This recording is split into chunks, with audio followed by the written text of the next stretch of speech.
with the fact that the Copenhagen negotiations will go wrong, and the news that Republicans and Democrats and all governments around the world are trying to avoid having to take any action for climate change, I think it's good to outline the rest of this century in a very simple presentation. This is it.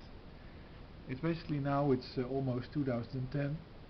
We have lived in a period of opportunity, in a period in which Al Gore, it of course starts before 2000, his action starts way back in the 70s, I believe, and other people have called for action, for coordinated action on the climate change.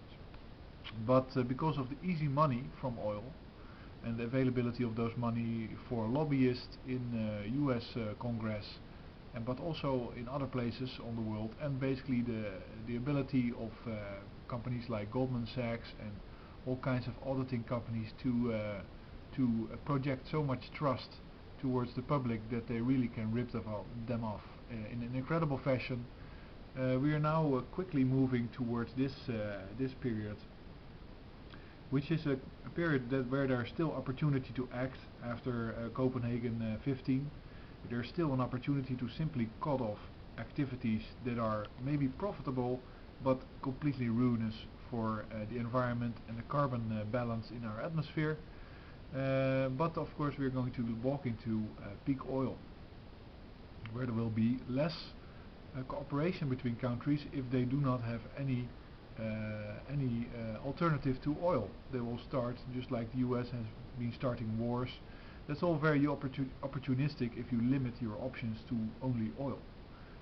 Then it's a big business for weapons manufacturers, and they can start wars, and they can kill Iraqis, millions of them, and then T-Boone Pickett of the US can claim that the US has the right to the oil because 5,000 US servicemen died. Well, what about a million Iraqis, 1.2 or something like that? But that's then going to happen, so it's going to be a little bit harder to organize things, but for, let's say, strategic purposes, it would be wisest for any country to make sure that they have their own energy, and some countries just can't manage that, and they're just shit out of luck. But around this time, let's say approaching 2020, it will be too late to take action. It will be too late to avoid temperature changes that are so devastating to the ecosystem and the environment that it will be very hard to live in around this period, let's say 2040, let's say. And of course, because of that, because of the droughts and the famines and the floods and the storms and all the other mayhem, combined with peak oil, there really will be nothing to do about it. And I think then by this time a good policy will be to just beat down any organization in the society, so you won't have to have any fossil fuel use, and you will still limit the impact of mankind. But that will be a thing that happens on its own accord. That will just happen because, for instance, how will Africa get its food and logistics if they don't have the ability to fight for their oil, because they don't have a combined army? They cannot project any power, they cannot get that. They have huge solar resources, but of course in the chaos, how are they going to get the mirrors, the aluminium and all the other stuff that they need to harvest those resources? And nobody's going to sell it to them because they don't produce anything anymore, because the droughts and all that stuff has devastated the ecosystem, and there's nothing there to get anymore. All the animals have been poached out of the forest, all the forest has been cut down and turned into let's say garden chairs, and we're sitting on them in the West, because the Western European countries are pretty much secure for at least until 2040, except for the floods, and I'm in Holland, so that should matter to me.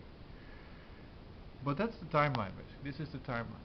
And if you see Merkel going to put pressure on the US or whatever, it's just not time to put any pressure on anybody. It's time to say to them, listen, if you don't act now, we're going to make sure that you can't do what you're doing anymore. It's just like you got somebody at the table that's basically eating everything of everybody else that other people need. It's a devastating behavior, and you don't want to tolerate anybody at your table that doesn't care about the other people at the table. And this is a planet we are all in it together.